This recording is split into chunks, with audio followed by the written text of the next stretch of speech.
Okay, so now at this point, my stepfather is traumatized. I'm traumatized because she's forcing him to now abuse me in another way, right? He was already abusing me sexually because he was coming in my room and he had a foot fetish, so he would do unspeakable things to my feet while I was sleeping, right? But I was always mildly sedated, so I was barely remembering these things, right?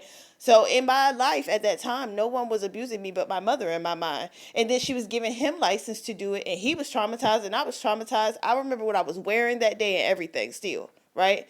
So time goes on and he's watching her behaviors.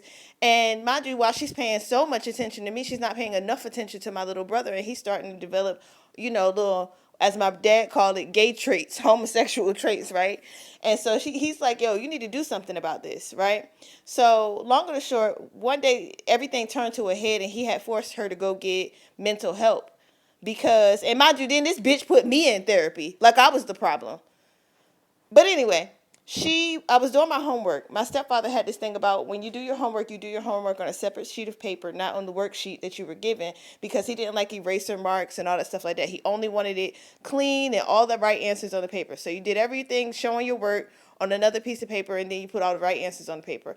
I was crying because at this time I was being heavily MK Ultra, so it was difficult for me to do schoolwork. Not that I wasn't intelligent, I just couldn't remember shit. Because I was being MK Ultra. They were intentionally trying to erase certain memories, certain thoughts, certain behavior patterns while still trying to teach me shit. That's weird. So she ends up getting frustrated with me and was trying to beat me. And he let her know, like he told me, like, go in your room and turn on your radio. I had a handheld radio and it took D batteries, right? So I turned on my radio and I'm doing my homework or whatever and I'm crying. My paperwork got all kind of tear marks on it. And I'm just like, I don't understand. And because mind you, I was like missing chunks of time. I didn't even sometimes I didn't even remember going to school or coming home. Like I was just waking up in my bed. I was just having no recollection of days at a time, right? So she ended up getting frustrated with him because he told her that he thought she was abusive and she needed help. This bitch barged in my room and picked up the radio and smacked the shit out of me with it. Well, first she smacked me, and then I fell on the bed off the bed. When I stood up, she picked up the radio and smacked the shit out of me. The D batteries flew everywhere.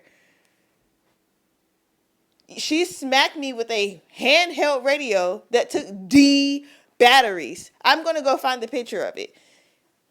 He was like, oh yeah, bitch, you need help for realsies. He forced her to go get therapy, but then she forced me to get therapy too, telling them that I had all kind of mental health problems and I was pulling out my eyebrows and shit. Bitch, I'm pulling out my eyebrows because you have given me OCD. I'm fearful in my own home, in my own body, in my own skin.